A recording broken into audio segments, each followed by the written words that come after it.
Hello everyone, आज है 7 नवंबर और आज इस वीडियो में हम बात करेंगे बैंकिंग सेक्टर से जुड़े हुए दो बैंक के बारे में और दोनों ही प्राइवेट बैंक हैं।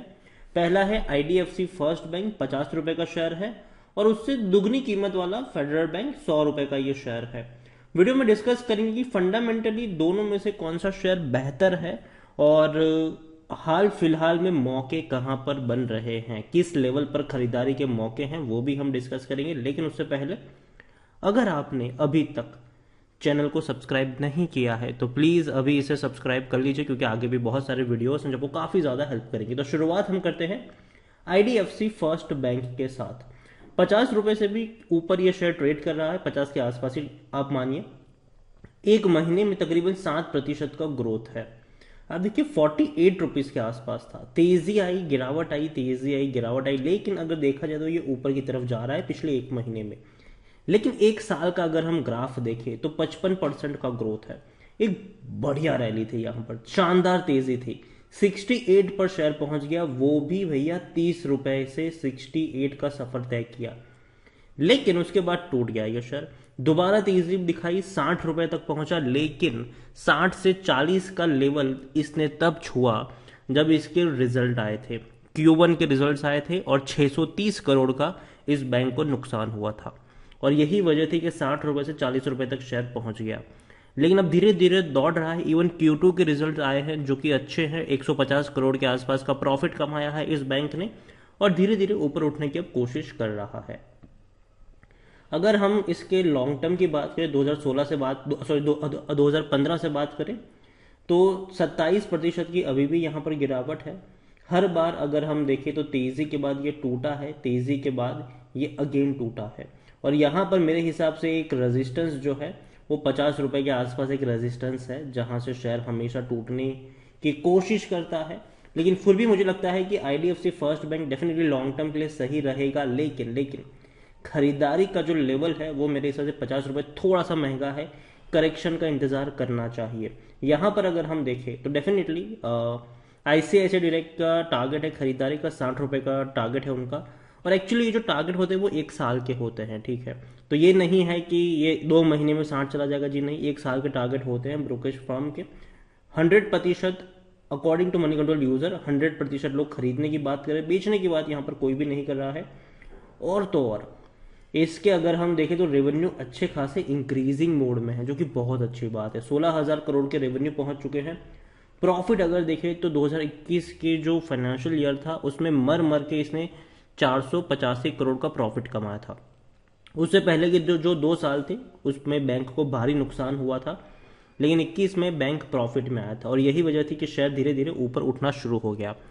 लेकिन 2022 का जो फाइनेंशियल ईयर का जो Q1 है, Q1 जो है, उसमें 630 करोड़ का इनको नुकसान हुआ है और Q2 में 150 करोड़ का प्रॉफिट हुआ है।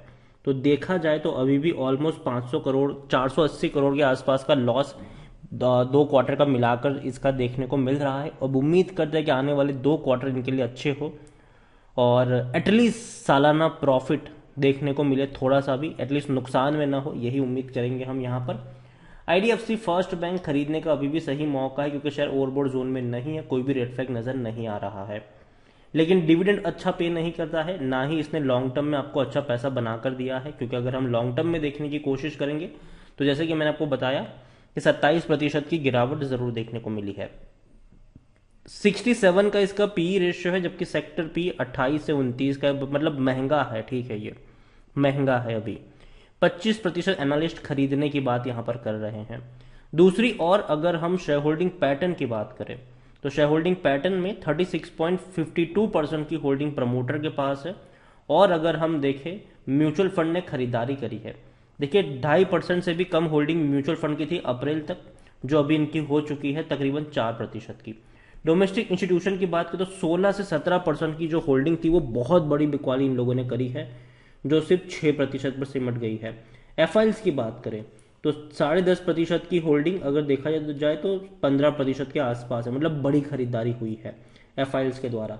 रिटेल की मैं बात करूं तो 33% की होल्ड 33 से 34% की होल्डिंग जो रिटेल की थी, उसमें भी जो मेन रिटेल इन्वेस्टर्स है उनके पास 11% की होल्डिंग थी। अब अगर हम देखें तो वो इंक्रीज होकर 38% है और 14% रिटेल पोर्टफोलियो है। मतलब रिटेल वालों ने जम के खरीदारी करी है यहाँ पर। तो देखा जाए तो म्यूचुअल फंड और एफआईएस ने खरीदारी करी है, डोमेस्टिक वालों ने बिकवाली करी है, रिटेल वालों ने भी यहाँ पर खरीदारी करी हुई है। प्रमोटर की बात ये तो हल्की सी बिकवाली प्रमोटर के द्वारा भी देखने को मिल रही है। देखिए आईडीएफसी फर्स्ट बैंक डेफिनेटली मुझे ये बैंक पसंद है, लेकिन 50 रुपए के ऊपर नहीं। मैं यही कहूंगा कि यहाँ पर अगर आपको खरीदारी के मौके ढूंढने हैं, तलाशने हैं, तो जो लेवल मुझे पसंद आता है वो है 40 से 45 रुपए का लेवल। अगर उस लेवल के आसपास अगर आपको ये शेयर मिलता है तो डेफिनेटली आप वहां पर बाइंग कर सकते हैं, लेकिन 50 रुपए से ऊपर तो मैं खरीदारी, इवन 45 से ऊपर भी खरीदारी करने की सलाह मेरी नहीं रहेगी। अब हम इसको कंपेयर करते हैं फेडरल बैंक के साथ, जो कि 100 रुपए का शेयर है। और फेडरल बैंक में अगर हम देखें तो पिछले एक महीने में फेडरल बैंक में 18% का ग्रोथ है। ये शेयर 85 का था, जो बड़ी तेजी दिखाई, 103 तक पहुंचा, वापस टूट गया। देखो 103, 100 रुपए का एक बड़ा रेजिस्टेंस फेडरल बैंक दिखा रहा है, ठीक है। तो वो भी यहाँ पर देखना होगा कि इस बार इसको क्रॉस करेगा या नीचे की तरफ जाएगा। मुझे लगता है कि नीचे की तरफ जाने के चांसेस थोड़े से ज्यादा नजर आते हैं, लेकिन इसका मतलब ये नहीं कि बैंक खराब है, बहुत ही शानदार बैंक है ये। एक साल में इसने 82% का ग्रोथ दिया है। आप देखिए यहाँ पर 56 रुपीज का शेयर था, बढ़िया तेजी है, जब भी टूटा है इसने बाउंस बैक दिखाया है। फेडरल बैंक की मैं बात करने जाऊं तो फेडरल बैंक को लेकर 33% लोग बेचने की बात कर रहे हैं, जबकि 67% लोग खरीदने की सलाह देते हुए नजर आ रहे हैं।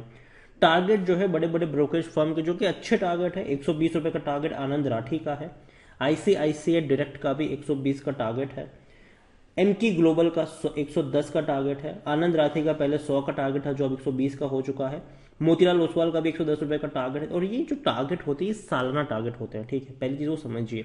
एक साल के टारगेट और डेफिनेटली वहां तक पहुंचेगा, लेकिन 100 रुपए तक पहुंचने के बाद एक प्रॉफिट बुकिंग के लिए भी आपको ये तैयार रहना पड़ेगा। दूसरी ओर अगर हम देखें तो पिछले 3 ट्रांजेक्शन जो हुए हैं वो बिकवाली के हुए हैं। इनसाइडर ट्रांजेक्शन अगर हम बात करें, 3 अगस्त को मैथ्यू जॉन ने, जो कंपनी के डेजिग्नेटेड पर्सन है, उन्होंने तकरीबन 35,000 शेयर बेचे हैं। दूसरी ओर के बालाकृष्णा 60,000 शेयर बेचे हैं जुलाई में। इससे पहले 10,000 शेयर बेचे गए थे, ठीक है, लेकिन तब प्राइस 86 84 के आसपास है, तो डेफिनेटली अब भी शेयर उससे ऊपर ही ट्रेड कर रहा है। तो उतनी मतलब उनको लॉस ही हुआ है जिन्होंने बेचा है उनको। रेवेन्यू काफी शानदार है, 8,700 करोड़ के रेवेन्यू जो थे वो आज 14,000 करोड़ पर पहुंचे। प्रॉफिट भी अगर हम देखें, देखो इस बैंक की ये खूबसूरती है, जहां आईडीएफसी फर्स्ट बैंक में प्रॉफिट नहीं थे, ठीक है, वहां ये भैया 1600 करोड़ से भी ज्यादा के प्रॉफिट कमा रही है ये। और इवन अभी अगर हम हाल फिलहाल में ही देखें तो फेडरल बैंक ने Q2 में 460 करोड़ का प्रॉफिट कमाया हुआ है। इससे पहले Q1 में भी 400 करोड़ के आसपास का प्रॉफिट कमाया हुआ था इनका। तो अच्छे खासे प्रॉफिट है इनके, जो कि बहुत अच्छी बात है फेडरल बैंक की।